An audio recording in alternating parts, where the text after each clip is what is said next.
Now, I was just talking to Bob Ciccarillo, and he told me back in 2003, him and a few of his friends, and while they were still competing, they wanted to launch a union for bodybuilders, like like a union or an association, basically. It didn't work out because not enough people supported it. Actually, actual athletes. Do you think bodybuilding needs that today, and do you think it's possible to accomplish? I don't know. I mean, I don't know what it would involve. You know what I mean? I don't know what it would involve and how it would help them. I'm not too versed in unions. I mean, I know a little about it, um, but I think it could possibly help. I think bodybuilding is a sport where some of the hardest working athletes, but the sport itself doesn't necessarily reward us, doesn't necessarily pay your bills. You as a bodybuilder, you have to create your own income. And it's a little bit easier nowadays with social media. You know what I mean? 15, 20 years ago, guys had big sponsors or nothing at all. They were personal trainers. So I think like for some of the younger guys that are thinking they're going to become a pro bodybuilder and all of a sudden money's going to fall from the sky, it doesn't work like that. Even in professional sports, guys get hurt and they lose their contracts. So you gotta be smart as an athlete, and I think the bodybuilders of today have evolved. You know, they're they're entrepreneur social media bodybuilders. That's true. I guess one of the things that you could help potentially do is create health insurance, let's say, or I something was along just those gonna lines. say that. Yeah. Right. I mean, that's probably the number one thing that some athletes would really need. You know what I mean? Look, if there was more bigger prize money, there was possible paychecks, possibly for doing what we do, showing up, maybe having to do certain things. Maybe like you have to, besides the shows, you have to show up to this many seminars or expos or whatever.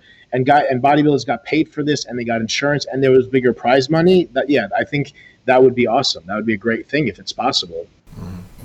How did you feel about the recent Olympia sale to the new ownership? American Media Inc. finally sold it, to a promoter, and it's in new hands now. Obviously, how do you think it's positive, negative? How do you feel about it from what you know? I hear a lot of like rumors, a lot of bad stuff, a lot of good stuff.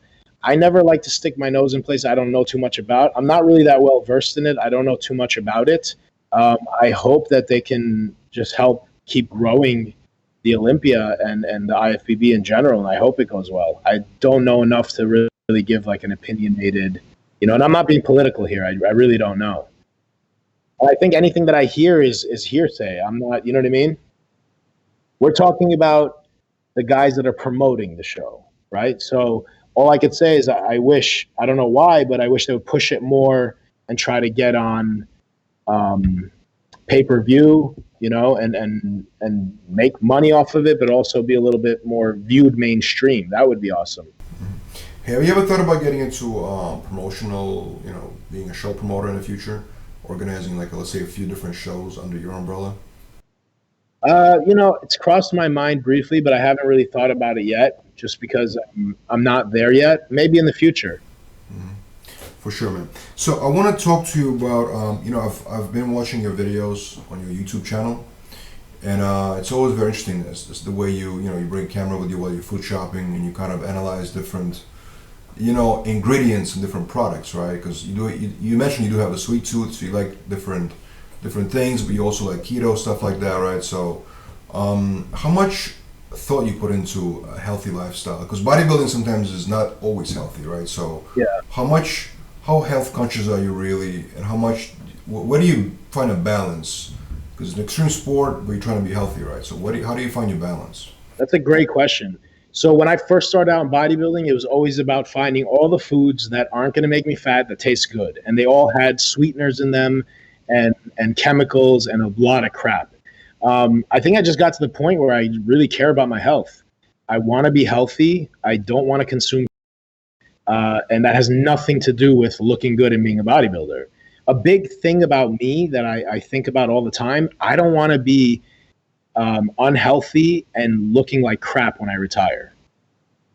I see a lot of regular 50, 60-year-old people that weren't bodybuilders that are in incredible shape. And then I see some bodybuilders that beat themselves up so much that they don't even look like they ever worked out before. So I want to be healthy and in shape. So the way that changed for me is I just eat foods that come from the earth. I don't really get a lot of processed stuff. When I have a cheat meal and I go out and have a burger and fries, that's not the healthiest thing, but I'll allow myself that. That's not going to be devastating on my health when I'm doing it a handful of times over 6 months or 12 months. Um, there'll be times where I'll eat some desserts or some stuff that I really, really crave. Like, sweets and desserts and candy bought in stores is not really made that healthy. But the majority of the time, I'm making healthy sweets. And also, when I make healthy sweets at home, and like there's so many recipes online, some of them use protein powder, some of them don't. Some of them have sugar and they have carbs and they have fat, but they're made with healthy ingredients. I don't feel as shitty. That's another thing. When you start eating really healthy and you pay attention to your health, you will go out and eat something and you'll just feel terrible. Like, I'm not lactose intolerant. I've never been someone that had problems with dairy. I'm not a big fan of dairy. Like, I love it, but I don't have it in my diet. If I have a cheeseburger, I eat a slice of cheese out, no problem. But I don't have dairy in my diet. And then I remember, like, last year, I had some ice cream at a Dunkin' Donuts. I think it was, what is it, Baskin Robbins or Ben and Jerry's that's in the Dunkin' Donuts. And my stomach was turning for like 2 hours because I wasn't used to that dairy. So for me, health and longevity is number one. And it also makes it easier because when you're eating a bunch of shit all year round, or not all year round, in the off season, and then it comes to diet and you have to eat the plain, food that has no sugar and is low in calories, it's really, really tough on you. It's crazy. One of your videos I've seen is like when you're comparing ingredients to certain products in the same store, but it's like you're looking at almond butter or peanut butter or something like that, right? The only ingredient should be just peanuts. Yeah. And then sometimes you see ingredients and there's like peanuts and then there's like 10 other things. They add other oils to them. They add oils to them, and then the peanut butter. Yeah, the peanut butters that like we had when we were kids, like Jiffy, those have sugar in them too. You know, yeah, like look, at the end of the day, early humans, they ate food that came from the earth, right? They ate food that was around, and then they started farming, they ate food from the earth. So if you have a food that's in a cardboard box or a plastic bag and it can last on the shelf for like 3 years, there's something up there, you know what I mean? So I just try to get, my carb sources are rice, sweet potatoes, oatmeal.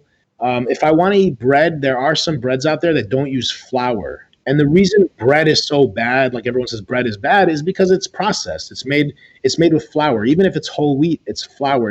It's broken down, so it digests so quickly and it spikes your insulin. A bodybuilder eating that post workout can get away with it, but your average individual, your average human, shouldn't be eating carbohydrates like that on a regular basis, especially when they're not active. So ingredients are everyone looks at the macros, how many calories, whereas you should be looking at the ingredients. That's the most important thing.